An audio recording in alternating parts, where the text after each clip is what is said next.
Welcome to the Painter Marketing Mastermind podcast, the show created to help painting company owners build a thriving painting business that does well over $1 million in annual revenue.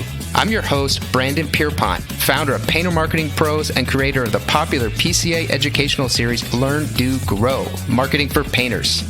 In each episode, I'll be sharing proven tips, strategies, and processes from leading experts in the industry on how they found success in their painting business. We will be interviewing owners of the most successful painting companies in North America and learning from their experiences. On this episode of the Painter Marketing Mastermind podcast, we host guest Aaron Vytlacil. Aaron is the founder and owner of AV Painting, a residential painting company based in Seattle that currently does over $2 million in annual revenue. Aaron has seen rapid growth over the last 2 years, but some recent conversations have shifted his mindset into thinking much bigger than he had previously believed possible. Aaron discusses why thinking bigger is key to maximizing your impact as a business owner and how painting contractors can learn from other industries, both in and out of home services. If you want to learn more about the topics we discussed in this podcast and how you can use them to grow your painting business, visit paintermarketingpros.com/podcast for free training, as well as the ability to schedule a personalized strategy session for your painting company. Again, that URL is paintermarketingpros.com/podcast. Aaron, thank you for coming on the Painter Marketing Mastermind podcast. Thank you, sir. Good to be here.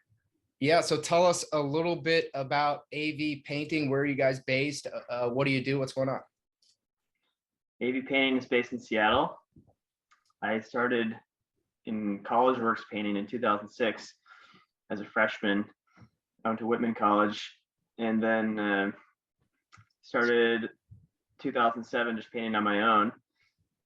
And so it's been like 15 years in the business, and it was very slow, steady growth those first 10 years or so. I don't know if you've ever seen one of those charts where it's like the hockey stick after 10 years. Yeah. Have you seen that? Hockey. I have hockey stick growth. Yeah. Well, yeah, it took me a while to see what's possible in this business. So, yeah. So I guess how long did it take you to, well, let's back up. So how much revenue did you do in 2021? We produced 1.6 million. Okay, 1.6. Nice, man. And you guys are strictly residential repaints in Seattle. That's right. 70% exterior, 30% interior. Excellent. And then what do you foresee for 2022 revenue? I'm thinking 2 million. I decided not to hire another sales rep this year. I was considering going for like 2.5 and 2.5 to 3, but I decided to focus more on the production side and getting really good systems in on that. I have my sales and marketing pretty well running, but I felt like last year we didn't quite deliver the highest level of service that's really possible. So I feel like I'm just going to kind of take the organic growth and kind of run my same sales and marketing. I mean, if we grow 10% or 15% these days, it's like not even real growth. It's just inflation growth. Yeah. So let me ask you this then. How long did it take you to get to your first million in annual revenue? Last year was our first year, because 2020 we did like around 800. Okay. Wow. So you doubled. Yeah. 800 to 1.6. Congratulations. So yeah, hockey stick growth. When did you start this company? I know you've been in the business for 15 years. Well, I mean, basically it started in 2007, even though you can't really count that as AV painting if I just like painted my neighbor's house. But that was the seed. That's basically where it started. Yeah. Okay. So the seeds of AV painting were established in 2007. 2020, you were at 800,000, just growing organically. 21 was a pretty good year. Exceptional for you. You doubled. 1.6, and now you're on track to do over 2 this year. And you think you could probably even reach 3 if you had decided to do that, but you really want to focus on systematizing and quality control. Yeah, I mean, it's not fun just to run a business at 2 or 3 million if the systems aren't in place. It's just like, You don't like fires. it's like too much of a shit show. Yeah. It's interesting. It's kind of what is your tolerance for pain almost in the way of putting out client fires or customer fires. Well, I saw what was possible when I systematized the sales side. So I just need to do that on the production side and like, hire project managers and get them into a flow. I've been working the last few days on charting out like a flow chart of like what happens through every step. Like the other day we were working on what happens when after a job is sold, what are like getting super granular on like what emails and texts need to be sent and the color consultations, and then wrapping in a lot of ideas of the stuff I've learned from people at Expo and other events, like Jason Phillips' idea of the weekly hugs. We're going to implement that where someone books a job and then we reach out every week, just say, hey, we're thinking about you, we're coming up on your job, nothing's changed. But so yeah, if I can get a really good process on that side after the job is sold, then that's going to make my life way better.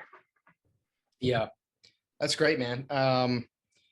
Yeah, the Expos definitely has a lot of ideas and a whole lot, to come back with. I think sometimes it can be a little bit overload, but you and I had a really great conversation. But before we go into that, because I know once we do, it's really going to take off. I want to talk about when you doubled your business, 2020 to 2021. What happened? How'd you go from 800 to 1.6 in 1 year? Well, shout out to Garrett Martel, because Garrett, he helped me a lot. That'll tie into our other conversation once we get off on that. But yeah, how it really happened is making the decision to hire a sales rep, and with a full-time sales rep. I think the big hurdle was like, hey, let me make sure I have enough leads for this guy. I was kind of afraid that, if I didn't have the leads, then it wasn't going to work. And so I ended up, Garrett helped me do a postcard campaign. Nice. That was the big difference, because if we were selling 800, like just based on, mostly organic, maybe a little bit of Google ads. Actually, in COVID, I paused my Google ads because everything got crazy, and then didn't even really need it. So I sold 800 almost like organically. So I guess I added 800 just on postcards and a little bit and some Google ads as well. And then hiring the sales rep, training the sales rep, making sure he knows the process for estimating. That took like about a month. Took me about a month to get him. And surprisingly, like I took a guy that sold me my truck. He worked at Ford, Kevin. Shout out to Kevin Vargas. But I was recruiting, trying to like hire off Indeed, wasn't really getting great candidates. And then I was, have you ever heard of that book, The A Method for Hiring? I have, yep. I was following that system. And what's funny about that book is that they don't even have a section for how to hire on job postings, because they're just like, it's like networking, headhunter firms, like there's other ways to get people. Anyways, I onboarded him, trained him for a month, and surprisingly, like it seems kind of scary to just like throw your whole estimating sector onto someone that's never done painting before. But there were surprisingly few jobs that were terribly underbid or something. It worked. So with Garrett, were you using his service, TradesFix? Yeah. So, okay, awesome. So a little plug for Garrett, tradesfix.com. Garrett Martel is the man with direct mail marketing. Plug him again. Yeah, I actually met him in person for the first time at the Expo, so that was a lot of fun. But yeah, you and I were, it was one of the evening events. We were grabbing a drink and talking, and I think you had just gotten done talking with Garrett, and you had some really interesting thoughts about mindset, about how a lot of painting company owners think about things and where you see room for improvement. Let's dive in, man. Go. Well, I'll tell you about what's been true for me. So in 2019, Um, well, I guess I could back up a little further. I'd say like 2017, 2018, I started thinking like about getting more into the business. And I felt like for the first 10 years, I hated being a painting contractor and didn't want to do it. That's And, a long time, man. You have a high tolerance for pain, I guess. well, it's not that bad when you're only doing it for 6 months out of the year. And then the other 6 months you go gallivanting around the globe and skiing. Or I spent like 4 years in Whistler skiing full time, and spent like four years in Mexico kite surfing, other few years traveling around Europe and New Zealand or whatever. So that was kind of like my thing, where I would just like paint 6 months, make enough money to get me through the next 6 months, and then come back and then be like, oh damn it, now I have to start working again. Yeah. So I started to, around 2018, I started thinking more about like growing the business. And I started reaching out to some local guys in my area, and one of them was like, I'm not really the guy you want to talk to about this, but you should join this group, the Business Brush. So I joined this Facebook group, and then I started reading some stuff on there. And then Garrett posted something like, hey, anyone want to go to PCA commercial forum in Sedona? And I didn't really care about the forum or the event, but I just want to go to Sedona. So I was like, yeah, sure, I'll go.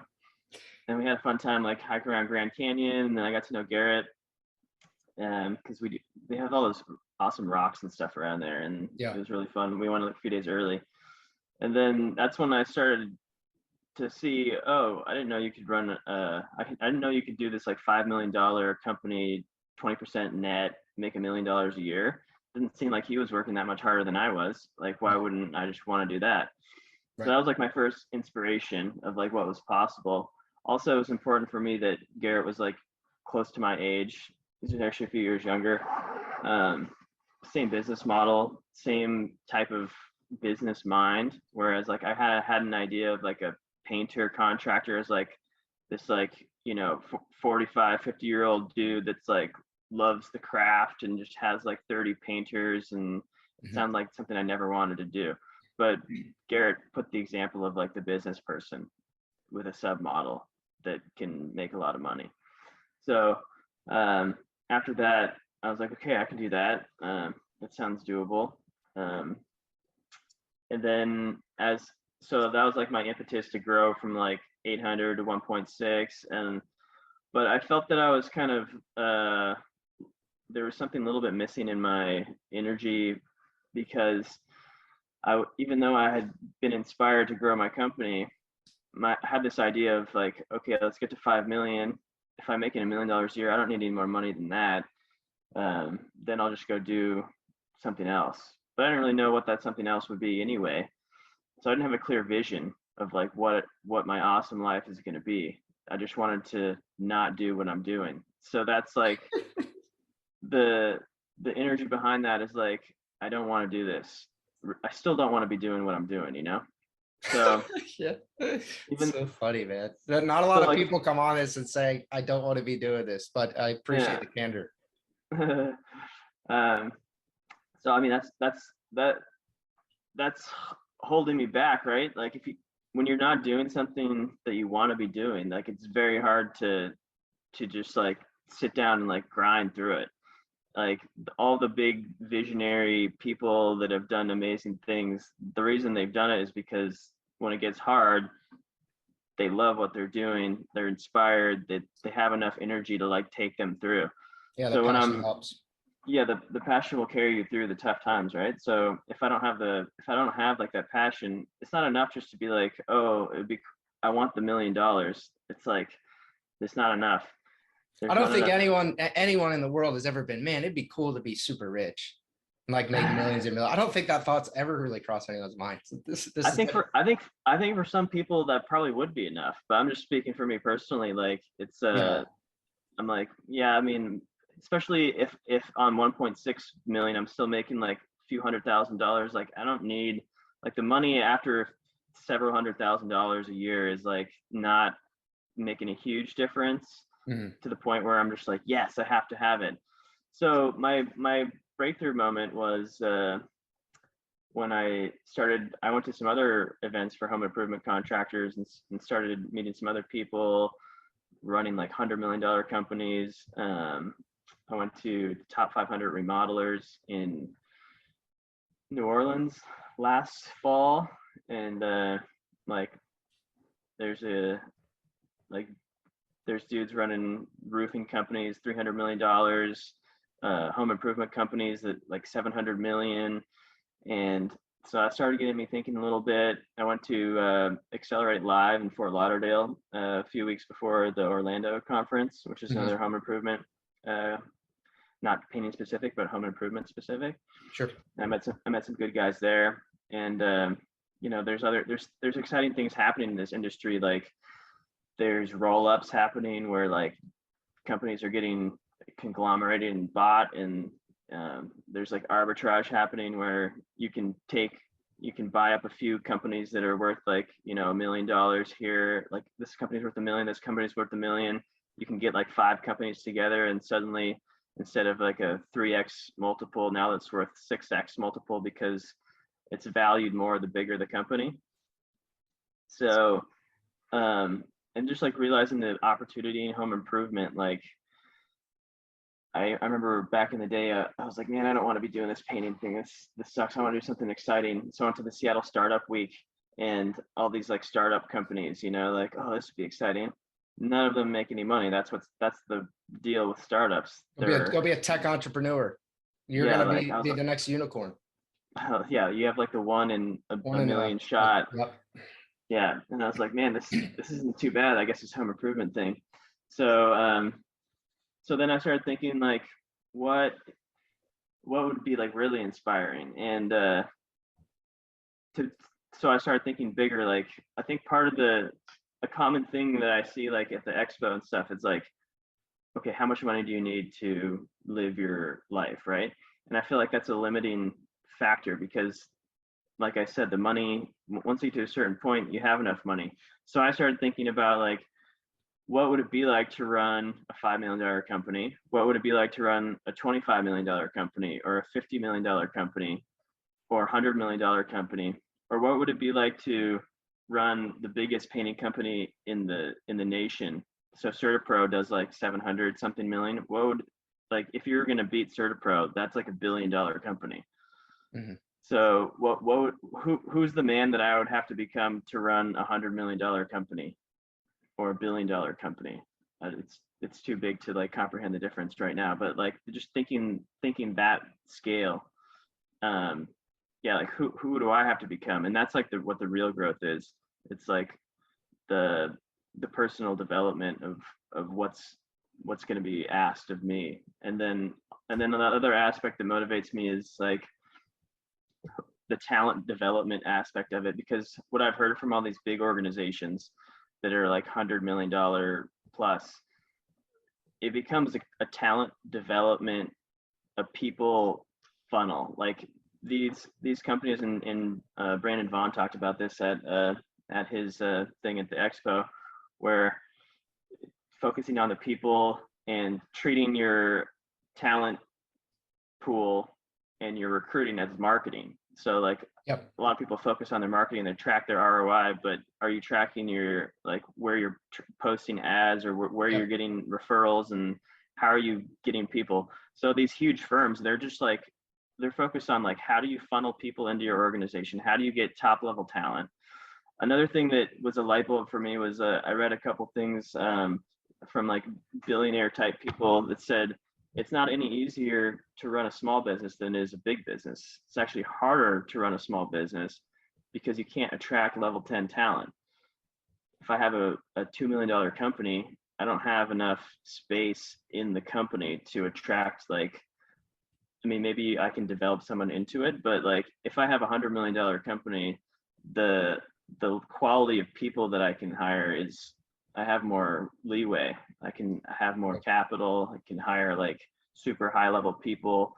And that's like what great companies are. And that's what I want to do, is like be surrounded by great people and develop people, take people with opportunity like say people that are graduating college or in their mid-20s, they're like, they don't have anything, they're kind of just searching for something like, hey, here's an organization that's going to like develop you into your potential.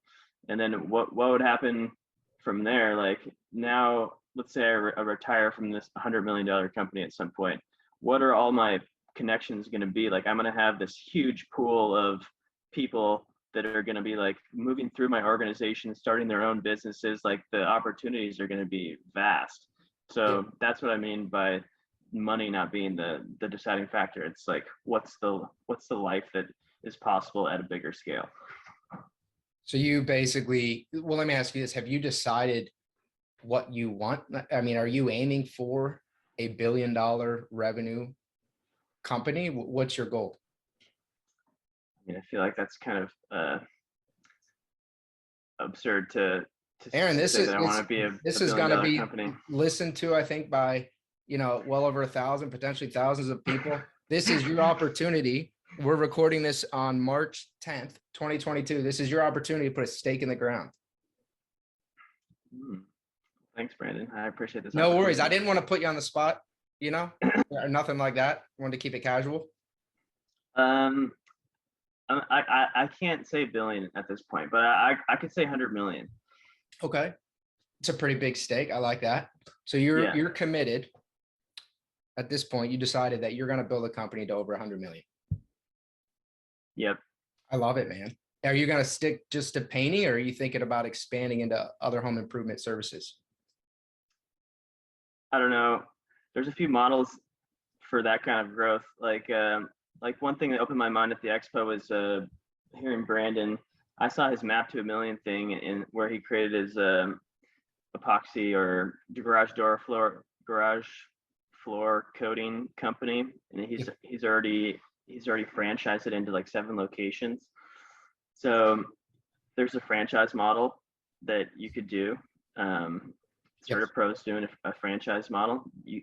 That's one way you could scale rapidly. I could grow through acquisition, acquiring different companies. I could expand services in a more regional way. I could find like a champion for a roofing division and then get into that. You could potentially even do licensing. I don't know if anyone's done that in the industry, but you could create like a kind of a model for how you run a residential painting company and then license your systems to people. There's different ways of doing it. So I don't have a plan yet. I think the first I think the plan to grow to 5 million is still the plan. It's just that now I have more energy behind it because that's not where I'm going to stop and go try and find some other thing to do that I don't even know what I would be doing. I mean, I can't think too far ahead, like granularly.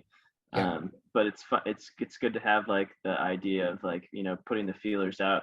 Like I had a meeting with another contractor locally yesterday, who's also an ex-College Works guy, getting him thinking big and just like keeping in touch with my talent network, so as my company grows, then if I have opportunities, I can wrap people in. Yeah, I love that, man. It's I always refer to it as a BHAG, big, hairy, audacious goal. I think it's great. It's a common term people use. But so we work with Ferriss Painting and Painter Marketing Pros does, and I was visiting Jason's headquarters. So they have a holdings company, Olive Holdings, and he does something kind of similar to what you were explaining with the licensing. And it's kind of interesting the way that he's decided. Obviously, he's built a successful painting business. They're on track to do over 11 million this year and targeting over 30 within 5 years. And what he's doing is basically taking a minority stake in promising painting companies and using a capital infusion in addition to a knowledge infusion with that company to ultimately basically own a minority stake in many painting companies across the country. So I think it sounds kind of similar to what you were saying with the licensing, selling them your system. I guess his involves some capital, which yours may or may not, but essentially it's a holdings company that now owns, a lot of Paris painting, but now is also owning other painting companies. So it's another sort of roundabout, I guess, way of achieving the same thing, not having to build it all, right? It's kind of a roundabout to the franchise model. Yeah, I've talked to Jason. I actually went out there in November and checked out his place. What do you guys do together? So we're doing all their digital marketing. So we're building a revised site for them. Took over their PPC, and they've gotten largely to where they're at through door hangers and through a lot of other marketing techniques. Yeah. The online has not been a huge driver for them. So to get to over 30, they're going to need to accelerate the online portion. That's cool. That's good partnership. So the acquisition model, I would consider that more of like an acquisition, because they're buying a minority stake in a company, and maybe eventually they'll buy the full stake. Like that's part of the value proposition of their holdings model is we'll buy a minority stake. You'll get our systems, and then if you ever want to exit, we could potentially buy the rest of it. Sure. Licensing is like if I had a system, a company in a box, and someone just like bought it and I didn't do anything. The franchising is like they pay me a fee, and you pay $50,000, you get all the systems, we help you with your marketing, that kind of stuff. So there's but it's all kind of the same vein. Yeah, makes sense, man. So then your driver of, when you're saying you're not going to stop at 5 and now you have more motivation because you have a bigger goal in front of you, your driver seems to really be the people, because it doesn't seem that you're money driven. You said after a couple $100,000, it doesn't really make a difference. So what is it? Can you elaborate on that? What's driving you? That's a good question. People are very interesting. Like the human journey is like the most interesting thing for me.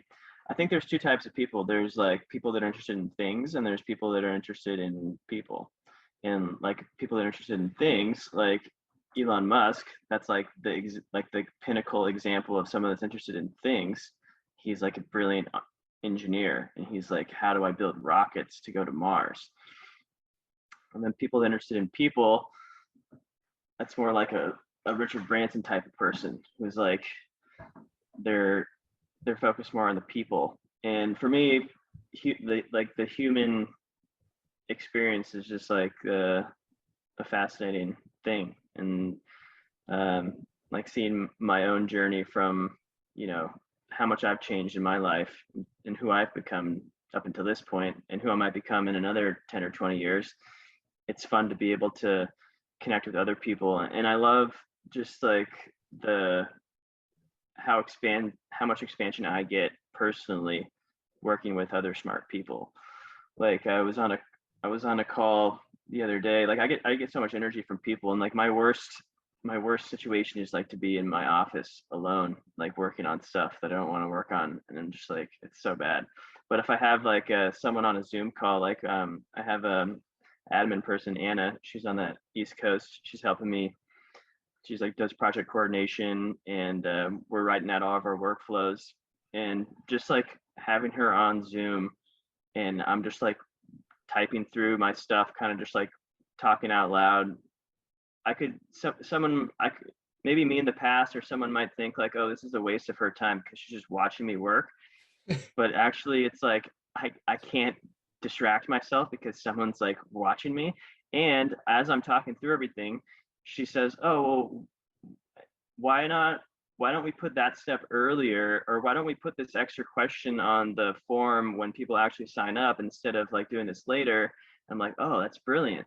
And then there's like something else I don't even know how to use our own software that I've been using for like 6 years. And she's like, oh, did you know you could do this? I'm like, oh, what? How did I not know that? So like and then like meeting people like at the expo, like Brandon, like, oh, I didn't know it was possible to start a company and then franchise into 7 locations in a year. Like I didn't know that was a thing. So I'm just like constantly being expanded. And like even someone that's like you'd think might be like a lower level employee that you hire, it's like, oh, I didn't think about that. So, but also like higher level, just like the human journey, like what happens when I take someone and give them an opportunity, and like we grow together, we learn from each other, and then suddenly now they're off like doing their own company, and like they're like a huge part of their growth has been passing through the culture we've created. And it's like, to create a company culture, we talk a lot about culture, but it's kind of like a buzzword, you know. It's like what really is culture? Sure. Culture is like it's the people hold the culture. So like if you can collect together the right people and like kind of just have an overarching intention of like, hey, we want to be the best people we can be, we want to develop our talent and create more opportunity, or whatever our intention may be for the company, and then you have a core of people, and those people attract more like people.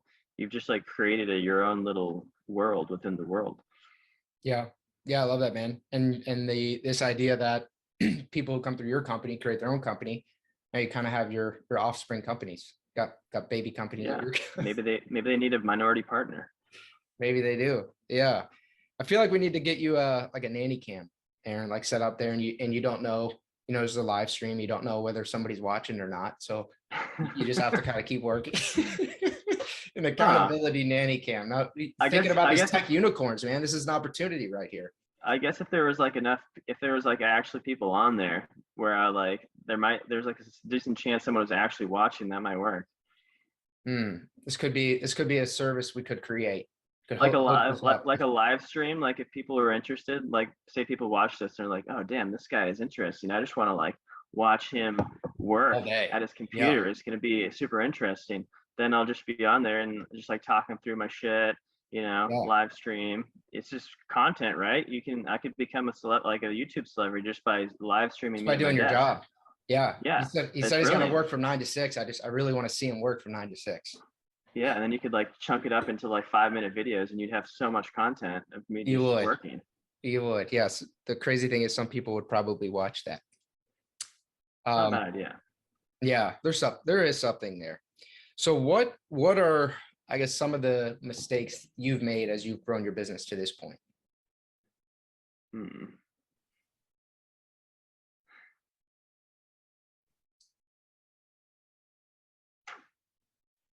Like I haven't made any huge mistakes yet.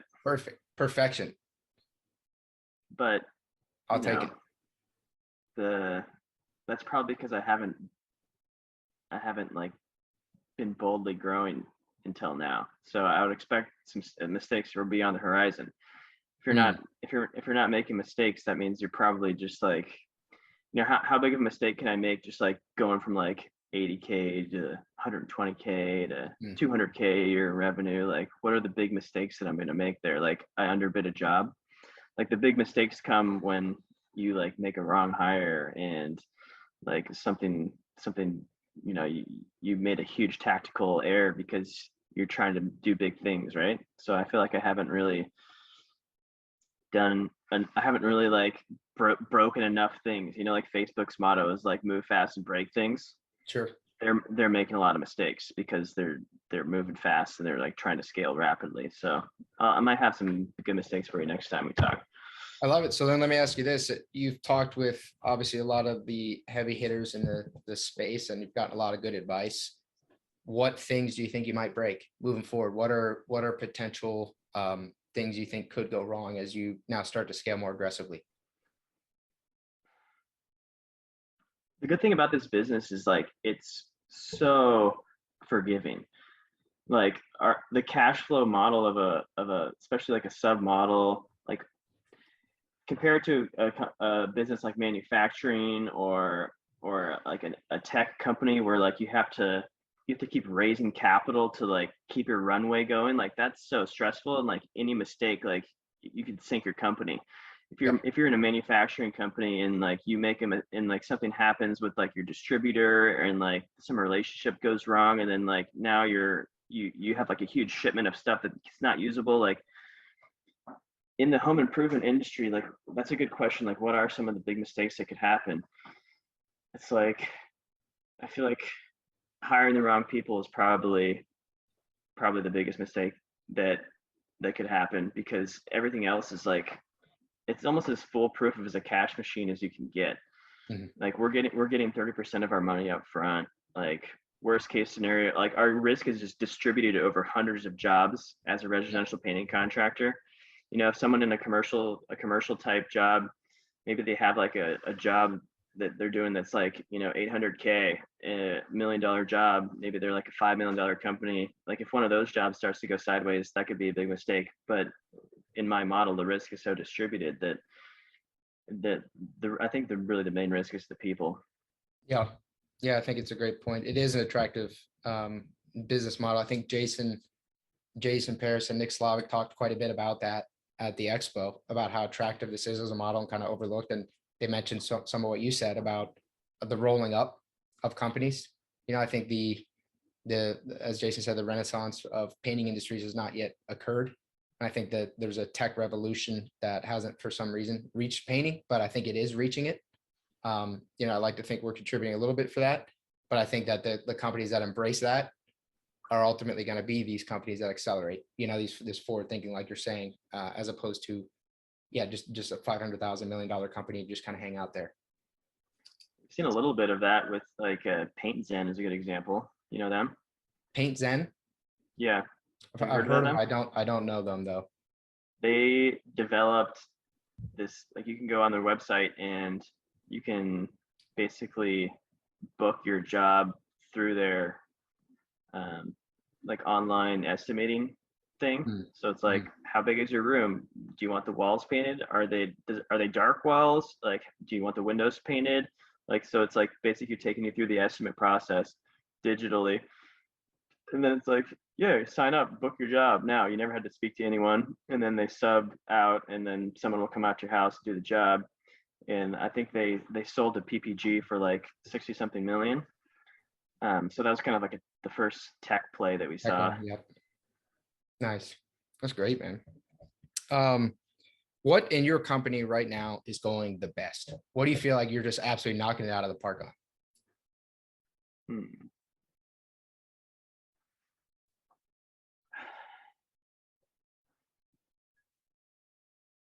I don't know if I'm knocking it out of the park on anything, but my best would be sales and marketing, because that's the first thing I systematize, and I don't really have to do much with that.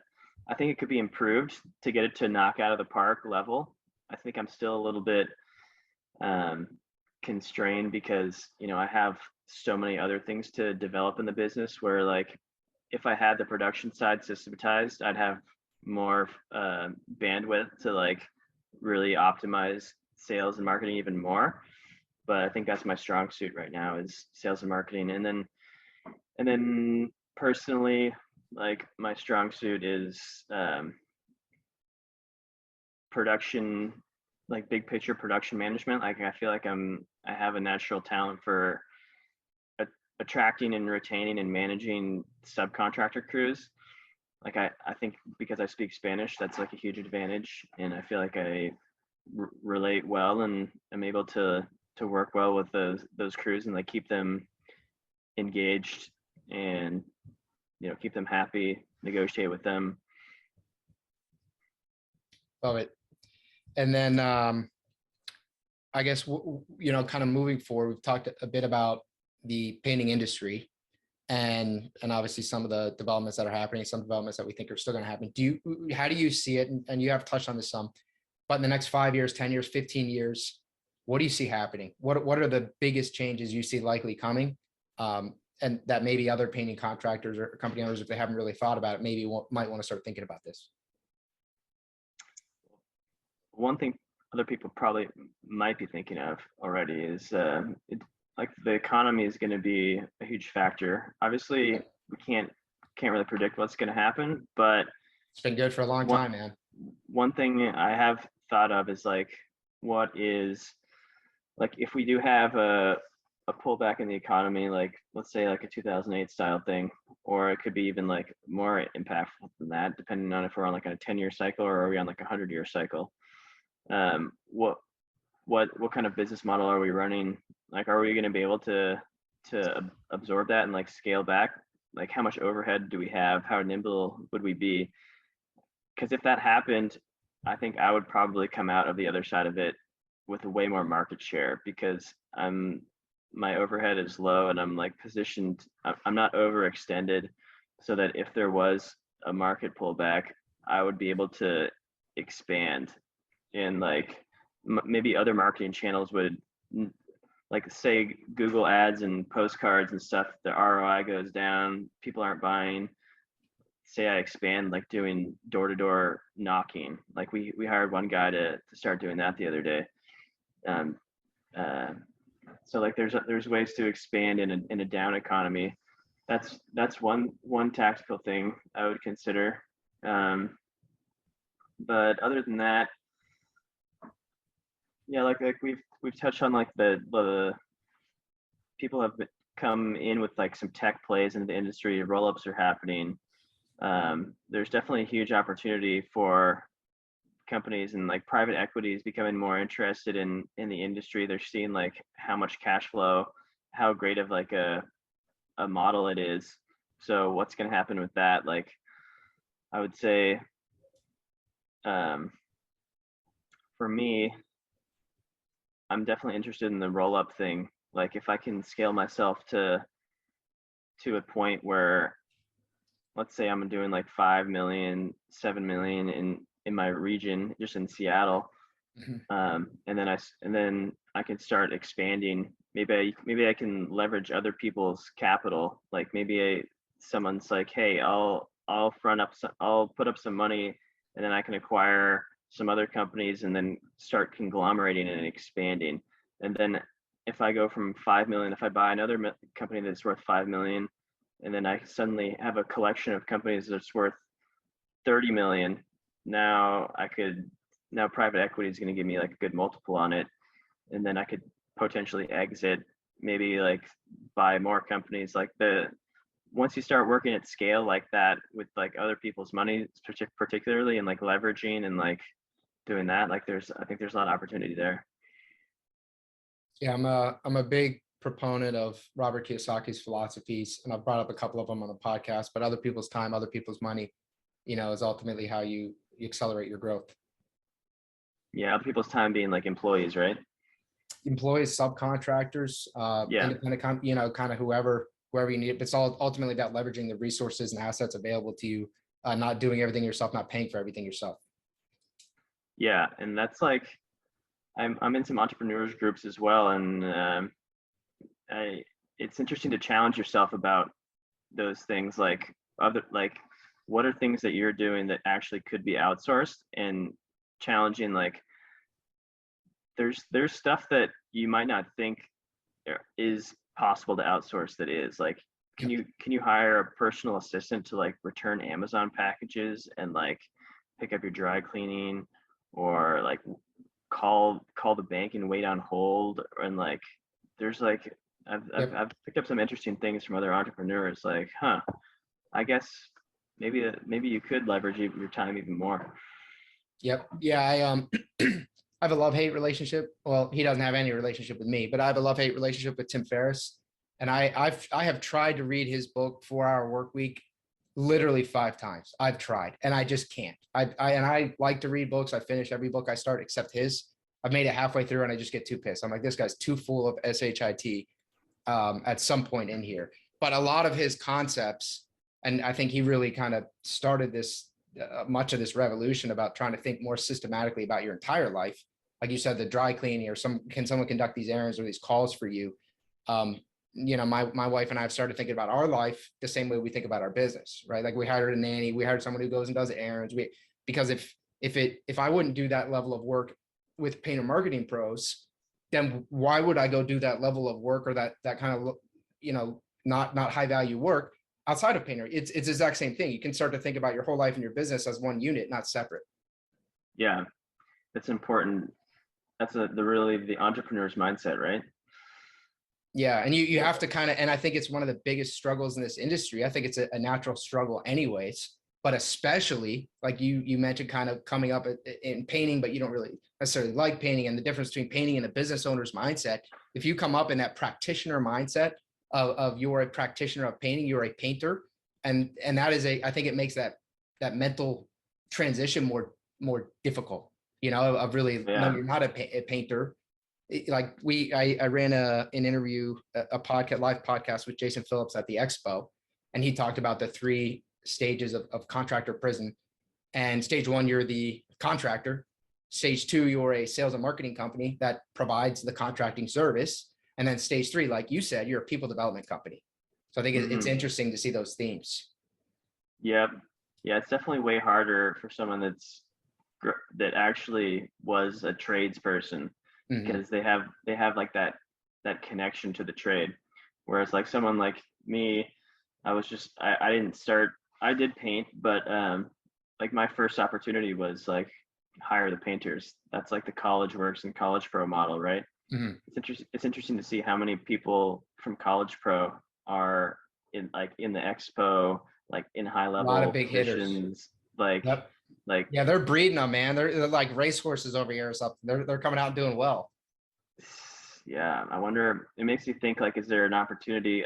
I had a conversation with some of those guys at the Expo. Like, why did that business shut down? Why did all the college painting companies deteriorate? And like, so kids don't want to do it anymore. Like, what's the next play for giving people that entrepreneurship opportunity in the home improvement space? Because that was really their whole gig. It was like, take young talent and be like, hey, learn how to be an entrepreneur and do this internship thing. But now for some reason it got too hard to market that to students. So that's something I also think about, like how could you market that to kids and get them excited about it in some other way? Aaron, I feel like you have a lot on the horizon, man. You have a lot that you're going to accomplish, and I'm excited to see it. You definitely are well-versed in a lot of entrepreneurial themes and follow a lot of people and know a lot about a lot of different industries. So this has been interesting. Do you have anything else that you want to share with any other owners of painting companies or anyone else who may be listening?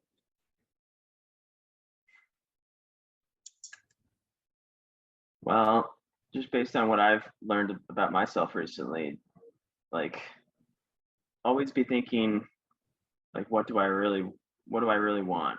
And like challenge yourself, think big, but that's kind of cliche, and sometimes it's impossible. So what really like helps is to put yourself out there in situations. Networking is everything. Mentorship is everything. All it takes is like one hello can mean the difference between like a huge shift in your life. If you meet just one person, if you reach out to just one person and say, hey, like, do you want to get together for coffee? I'd love to learn more. Whatever you want to say, someone you're interested in. I feel like people are the key, and like it's amazing how willing high performers are to like mentor and like share with other people. It's like the highest performing people are the most available, because they have to be on top of their shit. Like the friend that you text that never gets back to you, it's not because they're busy, it's just because they're lame. But like the person that's like super busy, that has running like a multi-million-dollar firm, they'll text you right back. Yeah, I've found that as well. Like people are way more accessible and way more willing to help people who are hungry to grow than is widely recognized. So reach out, ask for help, go to the PCA Expo, network with anyone in the PCA, figure out who those heavy hitters are, and try to get on their calendar, try to have a call with them. Network locally, like network. Who can you learn from? Chamber of Commerce, entrepreneurial groups. Yeah, and then what I find is like I meet those people and they just expand my mind more and more, and then it helps me think bigger, imagine. Yeah, and I think the points too that you made about home services, but then you brought in a lot of other stuff about other industries. You don't have to just talk with painters. You don't have to just think about painting, and you can go learn from other industries, home services and elsewhere, and you can come back and you can incorporate that into your painting company. That's actually a great point, because even home services, I would think they're like the same theme. And that's actually when I go to those home services things, it's like they're actually at a way higher level than the painting places. Like the PCA Expo versus like a remodeling conference. The remodeling conference is like, for some reason, like the roofing and the siding guys, like there's like so much more professionalization in those industries already. How dare you, sir? Which means there's a lot more opportunity for us, right? Yeah. But you made a good point for other industries. Like, I think the fact that I have I'm a member of EO, the Entrepreneurs Organization, and it's a worldwide organization, and being able to connect with people that run big law firms or software companies, it really expands my thinking more than just being in this, what do you call it? Like we're in the echo chamber of like the painting contractor world. Like, you can get a lot out of it, but what happens when you get people from different fields giving you ideas? Yeah. Love it, man. Well, Aaron, thank you for taking the time. You definitely gave us a lot to think about, and I'm excited to see your 100 million, hopefully potentially $1 billion company moving forward. Yep. Thanks, Brandon. Thanks, man. If you want to learn more about the topics we discussed in this podcast and how you can use them to grow your painting business, visit paintermarketingpros.com/podcast for free training, as well as the ability to schedule a personalized strategy session for your painting company. Again, that URL is paintermarketingpros.com/podcast.